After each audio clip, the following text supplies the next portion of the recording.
Bien-aimés, bonjour. Je suis le pasteur Pujol Catherine et je suis encore assise ici devant vous pour notre émission La Bible ouverte. La Bible ouverte, cette émission qui a pour vocation de vous amener à aimer lire la Bible, bien-aimés. Et je ne le dirai jamais assez. C'est la parole de Dieu, bien-aimé, c'est la parole de Dieu. Je ne m'assieds pas ici pour faire joli, je n'ai pas 20 ans, je ne m'assieds pas là pour montrer qui je suis, non. Je m'assieds là parce que je dois vous interpeller par rapport à la parole de Dieu. Et la parole de Dieu, c'est celle-là qui vous amène à mener une vie chrétienne victorieuse. Bien-aimé, c'est ça. Sans la parole de Dieu, on est vide. D'ailleurs, le diable n'a pas peur de quelqu'un qui n'a pas la parole de Dieu. C'est pour cela que je suis là. Et cette émission, la Bible ouverte, vous amène à lire la Bible au moins une fois, parce que moi je la lis pour vous, je vous l'explique, et on va de la Genèse à l'Apocalypse. Alors, à partir de ce moment-là, si vous écoutez régulièrement, ne vous dites pas que vous écoutez une fois et ça y est, c'est bon. Non. Même si les titres sont, on donne l'impression que c'est des enseignements indépendants, ce ne sont pas des enseignements indépendants. Je pars de la Genèse pour l'Apocalypse, donc je pars d'un chapitre à un autre. Même si j'approfondis certains chapitres par rapport à d'autres, bien aimés, c'est comme ça. Je pars d'un chapitre à un autre. Donc, regardez régulièrement ces vidéos et partagez-les, parce que ça a aussi une particularité, c'est que à la fin de l'enseignement, j'interpelle les gens par rapport à la prière de repentance. Donc j'amène les gens à confesser Jésus-Christ. Et la meilleure des choses que vous pouvez faire pour votre prochain, c'est de l'amener à connaître Jésus. Donc même si ce n'était pas pour l'enseignement bien-aimé, envoyez cela à votre famille, à vos amis, à votre prochain, quoi, pour qu'ils soient sauvés. Donc Dieu nous sauve pour que nous aussi nous puissions aider les autres à être sauvés. Donc alors bien-aimés, nous allons courber nos têtes et nous allons invoquer Dieu le Saint-Esprit. Dieu le Saint-Esprit, nous t'invoquons. Viens et prends ta première place, Dieu. Et reste avec nous, aide-nous, mon Dieu, à parler de toi. C'est très, très, très important. On ne peut pas bâcler ton nom, Dieu. Aide-nous à dire exactement ce que toi tu aimerais que je dise. Parle dans mon cœur et aide-moi à dire ce que toi tu veux. À ceux-là dont tu auras disposé le cœur. À ceux-là, ô Dieu Tout-Puissant, qui prendront même, qui découvriront même ces vidéos pour la première fois. C'est toi qui choisis, c'est toi qui agis. Nous sommes à ta disposition, nous nous mettons à ta disposition, Dieu le Saint-Esprit. Sois vénéré, sois adoré, sois exalté, toi le seul et l'unique. À toi seul donc soit la gloire, la puissance et la magnificence. Et c'est au nom de Jésus que j'ai prié. Amen. Donc, bien aimés, nous sommes toujours dans l'enseignement concernant Noé. Nous sommes toujours là et je vais encore revenir sur le verset. Je vais commencer aujourd'hui à partir du verset 14. J'ai parlé de ça un peu hier, mais j'ai survolé, c'était vers la fin de l'enseignement. Aujourd'hui, je vais un peu plus décortiquer. Donc si vous avez vu la vidéo d'hier, bien aimé, sachez que c'est la même vidéo avec des enseignements un peu plus approfondis, parce que hier j'ai survolé un peu en vous disant en premier temps que j'allais revenir là-dessus. Donc c'est ce que je suis en train de faire. Alors qu'est-ce que la Bible dit au verset 14 dit, du livre de la Genèse chapitre 6, verset 14, livre de la Genèse chapitre 6. Il est écrit: fais-toi une arche de bois de gopher. Tu disposeras cette arche en cellules et tu l'enduiras de poids en dedans et en dehors. Voici comment tu la feras. L'arche aura 300 coudées de longueur, 50 coudées de largeur et 30 coudées de hauteur. Tu feras à l'arche une fenêtre que tu réduiras à une coudée en haut. Et tu établiras une porte sur le côté de l'arche et tu construiras un étage inférieur, un second et un troisième. Et moi je vais faire venir le déluge d'eau sur toute la terre pour détruire toute chair ayant souffle de vie, sous le ciel, tout ce qui est sur la terre périra. Voilà, donc je vais m'arrêter là. C'est déjà pas mal, parce que nous avons beaucoup de choses à dire aujourd'hui. Alors, bien-aimés, je reviens encore simplement à titre de rappel, que quand on parle de l'arche, quand on parle de l'arche, bien-aimés, il ne s'agit pas d'un bateau, comme beaucoup de personnes ont tendance à le croire, parce que quand on parle de Noé, on voit le bateau, et comme si on s'adressait aux enfants, voilà, c'est ce qui se passe, on voit seulement le bateau, mais il ne s'agit nullement d'un bateau, bien-aimé. En hébreu, l'arche veut dire boîte, ça veut dire caisse, ça veut dire un mot, le mot écrit, parce que au niveau de la parole de Jésus, il y a deux formes de parole. Il y a la parole orale et il y a la parole écrite. Dieu parle, nous écoutons. Dieu écrit dans la Bible, parce que la Bible a été inscrite sous l'inspiration du Saint-Esprit, et nous lisons. Donc, c'est la parole. Alors, voilà maintenant, la terre est remplie, bien-aimés, du mal. Le mal a atteint son niveau le plus élevé, comme nous vivons à l'heure actuelle, vraiment, de mal sur la terre. Ce n'est même pas encore, cela peut-être qu'il y aura encore une autre dimension, parce que les esprits méchants ne sont même pas encore tous relâchés, mais c'est ce mal-là. Nous vivons déjà les temps de la fin. Alors, donc, il faut savoir que Dieu a créé ce monde. Il a tellement aimé cette terre qu'il a besoin que son humain qu'il a créé avec amour ne puisse pas être détruit. Donc il crée une possibilité, à partir même de ce moment-là, il crée une possibilité, bien aimée, pour que l'être humain puisse être sauvé. Donc à partir de ce moment-là, on annonçait déjà le Messie, la venue du Messie. Et quand on parle du mot, Jésus est la parole.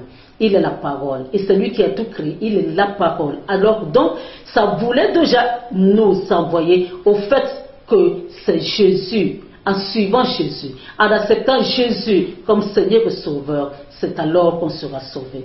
Il fallait rentrer dans la parole pour être sauvé. Il fallait entrer dans l'arche pour être sauvé. Donc c'est ça, bien-aimé, c'est de ça qu'il s'agit ici. Alors maintenant, nous devons construire, c'est-à-dire quand on construit l'arche, Dieu dit ici, il dit ici que faites une arche de bois de gopher. Alors, donc, je vous ai déjà dit et je répète encore que le gopher, c'est le bois fou. C'est le bois fou, c'est le bois qui servira pour la pendaison pas la pendaison, non, la crucifixion, excusez-moi, pour la crucifixion de Jésus. Donc c'est ce bois-là, ce bois de toute manière qui a été utilisé déjà pour la première fois au jardin d'Éden. Donc comme Jésus devait revenir sur tout ce qui avait été fait, donc c'est pour cela que ce bois-là sera mentionné à ce moment-là. Et maintenant, il sera encore mentionné ici. C'est le bois, ce bois fou qui servira pour l'arche. C'est ce bois de gopher qui servira pour l'arche. Bien-aimé. Et Dieu dit, tu disposeras cette arche en cellules et tu l'enduiras de bois en dedans et en dehors. Alors, donc, bien-aimé, pour revenir encore un peu au bois de gopher, je vais arriver à la phrase, là, ce que je voulais dire. Mais je tenais simplement à vous dire que avec ce bois qu'on fait le soufre, c'est-à-dire que au niveau de l'explication hébraïque, gopher veut dire soufre. Voilà, soufre.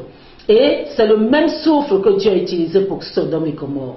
Quand Dieu voulait détruire Sodome et Gomorrhe, il y a eu une pluie de soufre et de feu que Dieu a utilisé pour détruire Sodome et Gomorrhe.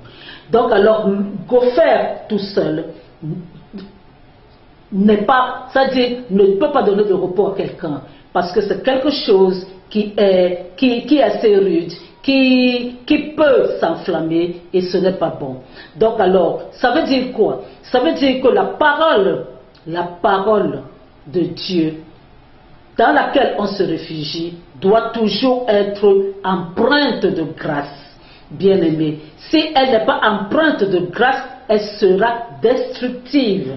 Il faut le savoir, elle sera destructive, bien-aimé. Si on utilise seulement le bois tout court, ça ne sera pas bien. On te dit qu'il faut que tu rentres dans la parole de Dieu, c'est un fait, mais il faut que Dieu prévoie la grâce. Cette grâce-là, c'est elle qui va envelopper cette parole-là. Donc, le souffle, il faut que ce souffle-là soit empreint donc, du pardon. La grâce, Dieu nous accorde une grâce parce qu'il a pitié de nous, parce que c'est un pardon qu'il nous donne. Alors ici, cela veut dire encore indirectement que le souffle doit être empreint du pardon.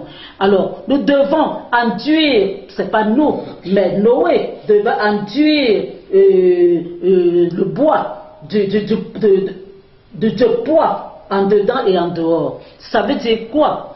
Définitivement, ça veut dire que Noé devait enduire ce bois-là, ce bois avec lequel il construisait du pardon à l'intérieur et à l'extérieur. Bien-aimé, quand il fallait construire le tabernacle, le bois avec lequel on a utilisé, le bois que l'on a utilisé pour le tabernacle a été empreint d'or à l'intérieur et d'or à l'intérieur. Donc, il faut savoir que si on fait cela, on met le pardon à l'intérieur, on met le pardon à l'extérieur, c'est à ce moment-là que la gloire de Dieu peut se voir. Donc on met l'or à l'intérieur, on met l'or à l'extérieur, c'est à ce moment que la gloire de Dieu se voit. Voilà, bien aimé. Je vous ai toujours dit que quand on lit la Bible, on peut l'expliquer au premier degré. Mais il faut savoir une chose, c'est que c'est un travail de longue haleine, c'est un travail, c'est des enseignements très profonds que moi je passe le temps d'écouter avec l'aide du Saint-Esprit qui dirige et tout ça pour en arriver là à ce que moi je peux vous expliquer aujourd'hui. Donc alors, bien aimé, moi je ne peux pas compter le nombre d'heures que je passe à être enseigné. Donc voilà, le souffle doit être donc empreint de pardon. Donc il faut que le pardon soit à l'intérieur, soit à l'extérieur. Donc qu'est-ce que Dieu veut nous dire par là? Dieu veut nous dire que le pardon a été créé là-bas, au ciel. Lui, il nous a pardonné. Il aurait pu détruire Adam et Ève après ce qu'ils ont fait. Il nous a pardonné. Alors, si en haut, le pardon a déjà été créé, alors nous ici, nous pouvons pardonner parce que le pardon existe au ciel. Et parce que Dieu nous a pardonné, nous devons aussi pardonner aux autres. Donc il faut savoir que c'est une histoire de pardon. Là, quand on parle d'enduire de bois en dedans et en dehors l'arche, c'est une histoire de pardon, bien-aimé. Donc alors, qu'est-ce que Dieu dit? Il dit, voici comment tu feras. L'arche aura 300 coudées de longueur. 300 coudées, c'est le chiffre 3. C'est le code 3. Nous rentrons maintenant dans la catégorie de code 3. Vous savez, de toute manière, on vient seulement de commencer, mais les codes ne sont pas écrits sur la Bible pour rien. Les chiffres ne sont pas écrits dans la Bible pour rien. On commence par le code 3. Le code 3, c'est le code même de la fondation de ce monde. C'est le code-là qui va faire en sorte que le monde ne dépassera pas 3 siècles. Le chiffre 3. Tout est actionné sur le chiffre 3. C'est à partir de ce code 3 que Israël sera conçu. Et c'est à partir de ce code 3 que les nations aussi viendront. Parce que les nations, s'il n'y avait pas Israël, il n'y aurait pas de nation. Donc alors il faut savoir que le code 3 sera important. Pourquoi? Parce qu'il faut voir Abraham, Isaac, Jacob. C'est le code 3. Il faut savoir que ce monde-ci, à son 3e millénaire, de toute manière, sera détruit. Au 3e millénaire, il sera détruit. Il faut savoir que Jésus est resté 3 jours dans la tombe avant de ressortir. Il faut savoir que les parents de Jésus l'ont cherché pendant 3 jours avant de le retrouver, lorsqu'il avait 12 ans. Et 12, quand on voit déjà 12, on peut même encore faire 1 plus 2, ça fait toujours 3. Et maintenant, il faut savoir que de tous ces codes-là, il y a le code 3 qui commence et qui donne automatiquement naissance au code 4 qui sera par exemple les 40 jours du déluge, 40 jours, 40 nuits du déluge. Mais ça, on reviendra encore là-dessus. Je vous en parlerai encore un peu, ou alors de temps en temps, quand je vais enseigner, je reviendrai sur les codes. Et c'est très très très important. Alors, donc, 300 coudées de longueur et 50 coudées de largeur et 30 coudées de hauteur. Toujours le code 3. 30 coudées de hauteur, 3. Tu feras à l'arche une fenêtre. Une fenêtre. Bien aimé, il faut que la lumière d'en haut, c'est-à-dire, regardez, la fenêtre, elle sera où? Elle sera en haut. On dit, tu feras à l'arche une fenêtre que tu réduiras à une coudée en haut. Une coudée, le chiffre 1. 1 qui représente Dieu dans son unité totale ou complète. Et où sera placée la fenêtre en haut? Et pour laisser rentrer quoi? Pour laisser rentrer la lumière incréée. Cette lumière incréée qui est Dieu. Je suis le chemin, la vérité et la vie. Je suis la lumière du monde. Voilà Jésus-Christ. C'est lui. C'est lui qui doit éclairer l'arche. Tous ceux qui sont dans l'arche sont des personnes qui sont éclairées par Dieu lui-même. Ce ne sont pas des gens qui seront éclairés par quelque chose d'autre.